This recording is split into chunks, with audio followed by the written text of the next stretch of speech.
Hello friends, Radhe Radhe. कैसे हैं आप सब लोग। आशा करती हूँ कि आप लोग बहुत अच्छे होंगे। तो आज है 6 दिसंबर और आज दिन है शुक्रवार का और सुबह के 10:30-11 बजे का टाइम हो रहा है। और अभी मैं जलेबी बना रही हूँ, जैसा कि आप वीडियो में देख सकते हो। तो खाने से फ्री होने के बाद फिर नहाकर आई, उसके बाद फिर मैं सीधे लग गई थी जलेबी बनाने में, क्योंकि ना मेरा 10 से 15 दिन पहले से ही मन कर रहा था कि मैं कुछ ना कुछ घर पे ही बना के खाऊं, खास करके जलेबी। तो वैसे तो जलेबी हमारे यहाँ पे 8-10 दिन में, 15 दिन में एक बार आ ही जाती है, लेकिन फिर भी घर पे जो चीज़ बनती है ना, उसका तो टेस्ट अलग ही रहता है। और ना पूरी साफ सफाई के साथ हम बनाते हैं। बाजार में तो आप लोग देखते ही हो, मतलब काफ़ी पुराना मैदा रखा रहता है, उसी से बनाते हैं, लेकिन हम लोग वो ही खा लेते हैं। तो मैं कोशिश कर रही हूँ हर चीज़ को घर पे बनाने की, सीखने की, ताकि हमें बाज़ार से ना लाना पड़े।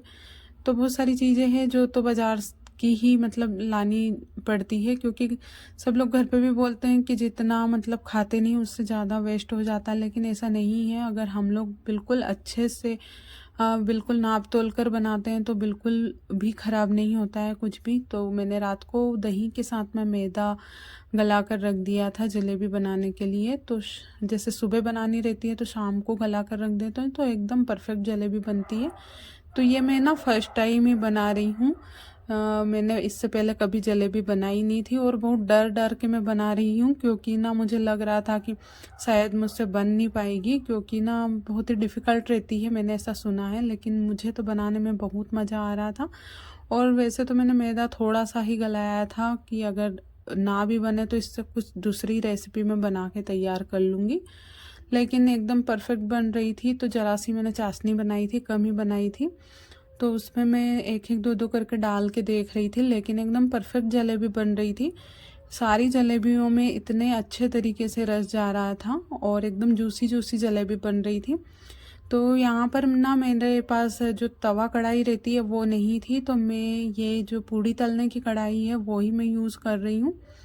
तो इसमें ना एक एक करके ही निकालनी पड़ेगी, तो थोड़ा सा टाइम इसमें ज़्यादा लग जाएगा, क्योंकि तवा कढ़ाई में 3 से 4-5 जितनी चाहे हम जलेबी एक साथ निकाल सकते हैं, लेकिन इसमें एक एक करके ही मुझे निकालना पड़ रहा था, क्योंकि ये मतलब थोड़ी सिकुड़ी हुई रहती है और वो थोड़ी मतलब कि ऐसे थाली के जैसी रहती है, तो उसमें जल्दी जल्दी निकल जाती है। और इसमें ना एक एक करके निकाल रही थी, लेकिन ना मेरा मन कर रहा था, तो इसलिए मैं सोचा घर पे ही बना लेती हूँ, क्योंकि घर पे ना हम लोग पूरी साफ़ सफाई के साथ बनाते हैं और मार्केट वाली ऐसी ही आती है। तो मैं कोशिश कर रही हूँ कि सारी चीज़ें घर पर ही सीख जाएं, तो बाज़ार से कुछ भी ना लाना पड़े। तो इसलिए मैं हर एक चीज़ ट्राई करती हूँ घर पर।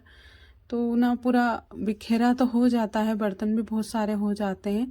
तो जब सोचती हूँ बनाने का तो थोड़ा मन में आलस भी आ जाता है कि नहीं, बाज़ार वाले ही खा लेंगे, क्यों फालतू में इतना घर पे वो करना। लेकिन फिर भी जो घर की चीज़ें होती हैं वो अच्छी होती है और पूरे साफ़ सफाई के साथ हम लोग बनाते हैं।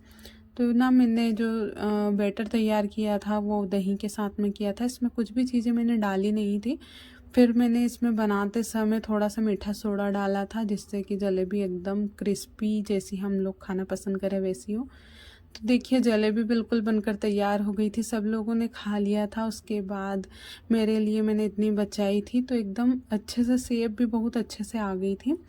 फिर जलेबी खाने के बाद हो गया था शाम के खाने का वक्त। तो शाम को सब्जी कुछ भी नहीं थी, तो आज हम दाल बाटी ही बना रहे हैं। तो मैंने यहाँ पर छत पर कंडे जलाने के लिए रख दिए थे और उधर बाटी बनाकर मैंने रख दी थी और दाल बनाने की तैयारी थी। तो यहाँ पे बाटी मैंने बना कर रख दी है। तो हम आ गए किचन में और बाटी बनाने के बाद अभी यहाँ पे मैं लहसुन प्याज तैयार कर लेती हूँ दाल बनाने के लिए, क्योंकि अभी अंगारे होने में थोड़ा सा टाइम लगेगा, उसके बाद फिर मैं बाटियाँ बनाऊँगी। तो जल्दी जल्दी निपटा लेती हूँ काम, क्योंकि आज ना पूरा दिन मेरा जलेबी वगैरह बनाने में, बर्तन वगैरह साफ़ करने में ही हो गया था। तो यहाँ पे मैंने लहसुन डाल दी थी, लहसुन पक गई थी। उसके बाद ना मैंने मिर्ची और गरम मसाला डाला दाल में, और बाकी के मसाले मसाले नहीं, हल्दी और नमक और पिसा हुआ धनिया मैंने दाल में ही डाल दिया था। तो मूंग की दाल बना रही हूँ, क्योंकि शाम के टाइम पे हम लोग तुअर की दाल बहुत ही कम खाते हैं। चाहे बाटी हो या कुछ भी, क्योंकि ना उससे एसिडिटी की थोड़ी सी प्रॉब्लम होती है, पचाने में थोड़ी प्रॉब्लम आती है। तो यहाँ पे मैं छत पे बाटी सेकने लग गई थी, सब लोग वेट कर रहे थे खाना खाने का। वैसे तो मेरा तो बिल्कुल मन नहीं था खाने का, क्योंकि ना आज जलेबी इतने ज़्यादा मतलब खा ली थी, क्योंकि घर की जो चीज़ें रहती हैं तो ज़्यादा खिल ही जाती है। बाज़ार की तोल कर नाप कर लाते हैं तो इतनी ज़्यादा तो नहीं लाते, लेकिन घर की चीज़ें रहती थोड़ी बहुत तो ज़्यादा बन ही जाती हैं। वैसे तो मैंने मैदा थोड़ा सा ही मतलब घोल कर रखा था, लेकिन फिर भी उसकी बहुत ज़्यादा जलेबी बन गई थी। तो हम लोगों ने सबने पेट भर कर खाई। उसके बाद फिर शाम को दाल बाटी बनी, तो सब लोग दाल बाटी का भी वेट कर रहे थे, क्योंकि ना हमारे यहाँ पे दाल बाटी सभी को पसंद है।